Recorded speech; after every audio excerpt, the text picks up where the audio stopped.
Have you ever been in a relationship where the sex felt unbelievably intense at first, almost addictive, but slowly became confusing, disconnected, or even humiliating?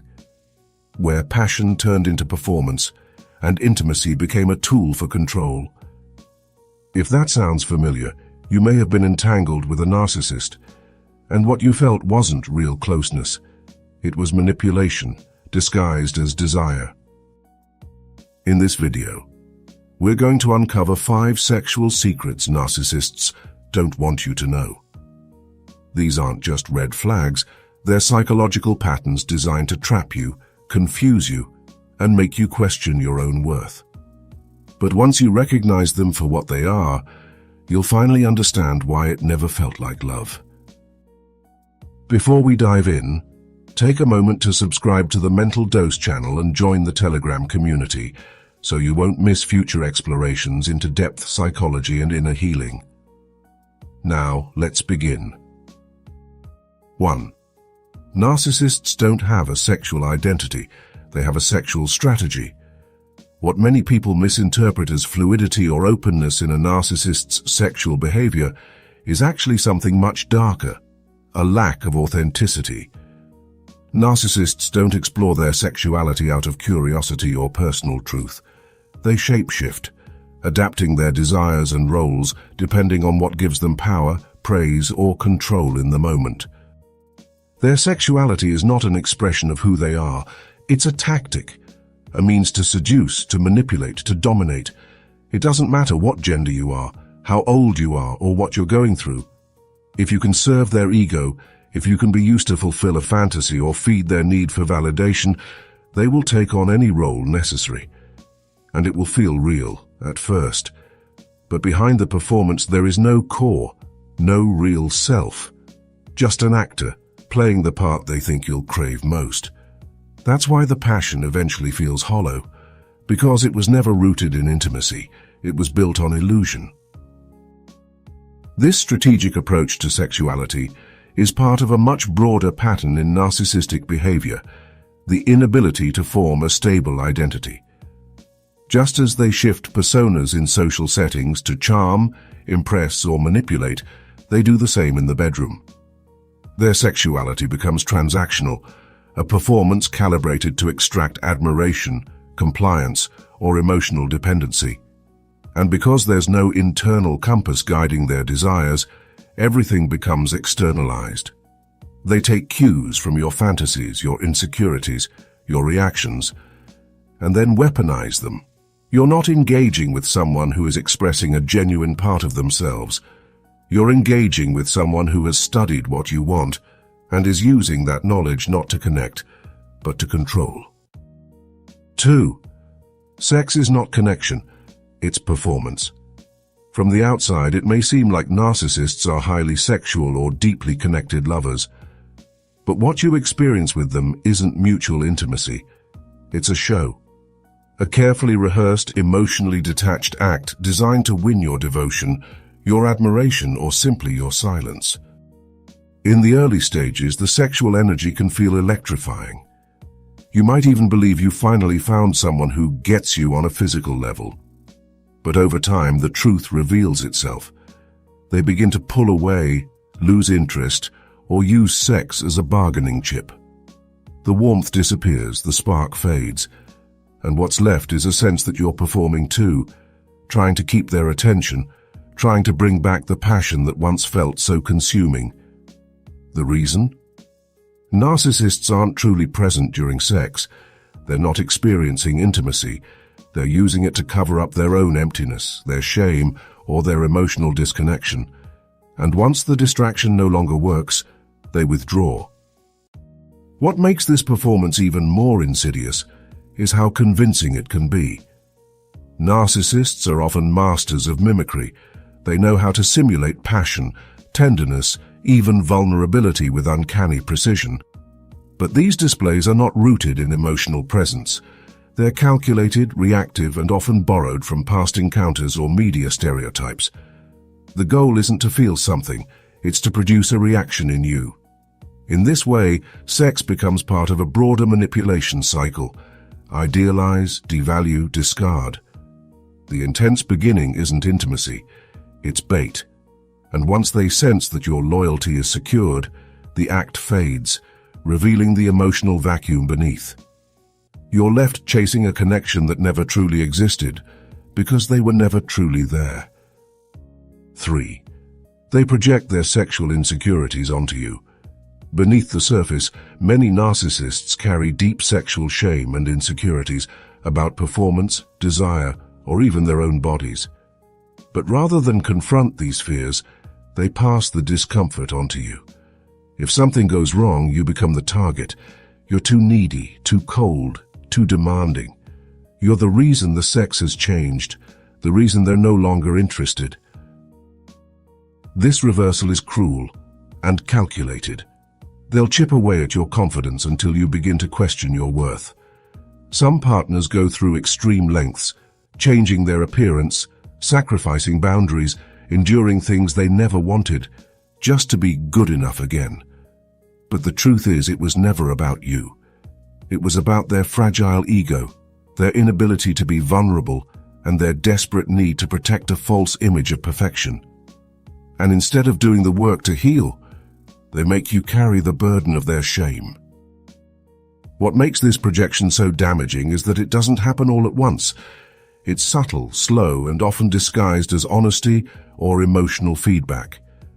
They might start with small remarks, a comment about how you've changed, a critique of your enthusiasm, a passive-aggressive joke about your body. Over time, these micro-attacks form a pattern, leaving you feeling unattractive, unwanted, or ashamed, without understanding why. Meanwhile, the narcissist avoids any true introspection. Admitting their own sexual struggles would mean confronting vulnerability, which they perceive as weakness. So instead, they redirect that discomfort, rewriting the story so that you become the one who's broken, frigid, or too much. And the cruelest part, they may even convince you that you're lucky to still have their interest at all. Before we move on to the 4th and 5th truths, I truly hope you're finding this video insightful. If so, don't forget to share it with anyone who might benefit from these ideas. And if you'd like to support our channel and the work we do, you can leave a donation by clicking the thanks button just below this video. Your support means the world to us. Now let's continue. 4. Pain becomes pleasure, but only for them. One of the darkest truths about narcissists is how they sexualize control, especially during moments when you are emotionally exposed. After a fight, after an outburst, when you are most broken, they want sex. Not to reconnect, but to conquer. Your vulnerability becomes an opportunity. Your tears, your silence, your collapse. It energizes them. In those moments, sex becomes a way to dominate, to reinforce their power, to prove that even when you're hurting, they still own your body. What may feel like forced intimacy is in reality a violation of trust. You didn't consent with joy, you consented out of fear, confusion, or exhaustion. And when you try to pull away, they punish you, withhold affection, accuse you of being manipulative, threaten abandonment. This isn't kink. It's not about fantasy. It's about feeding off your emotional pain and rewriting the story so that your suffering becomes their satisfaction. This dynamic is not only emotionally abusive, it's deeply psychological. Narcissists often seek to collapse the boundaries between pain and pleasure, not for shared exploration, but to confuse you, to blur your instincts, to rewrite your sense of what love and desire feel like. Over time, you may begin to associate intimacy with fear, sex with submission, and affection with control. This is by design.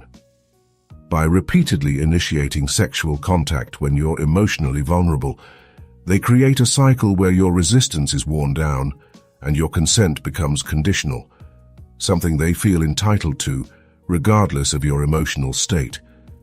And because they frame these moments as making up or proving love, you start to doubt your own discomfort. But this is not reconciliation, it's re-traumatization. And every time it happens, they reaffirm their dominance, not just over your body but over your mind. 5. You are not the star of their fantasy. Even when you're lying beside them, fully exposed, fully available, they're often somewhere else, mentally and emotionally. Narcissists don't stay present during intimacy because presence requires connection, and connection requires vulnerability. They need novelty, not as a path to deeper love but as a source of control, a way to stay in charge of their desire. So they begin to detach from you and attach to fantasy. Other people, other faces, other bodies. Sometimes it's strangers, sometimes people you know. Sometimes faceless, nameless images collected from media or memory. You may start to feel it, that distant look, that mechanical rhythm, that lack of real attention. It's because you've become familiar.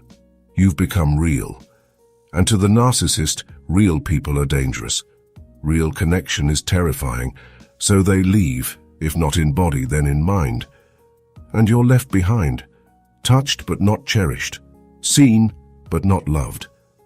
This mental absence isn't just a lack of interest, it's a deliberate form of emotional distancing. For the narcissist, fantasy is safer than reality, because it's a space they can control completely. Real intimacy requires presence, empathy, and the ability to recognize your partner as a full human being, with needs, limits, and emotions. But to the narcissist, that kind of recognition is threatening. It challenges their illusion of superiority. So instead of engaging with you authentically, they retreat into fantasies where they can remain idealized, desired, untouchable. Even during physical closeness, they dissociate, reducing you to a vessel for projection. This is why the sex may feel increasingly surreal, disconnected, or even transactional, because in their mind, you're no longer there, and tragically, neither are they. These 5 truths are hard to face, but necessary to understand. What you experienced wasn't true intimacy. It was a cycle of control, performance, and manipulation disguised as passion. But the moment you begin to see clearly is the moment you start to take your power back. You are not crazy. You were never too much. You were never not enough.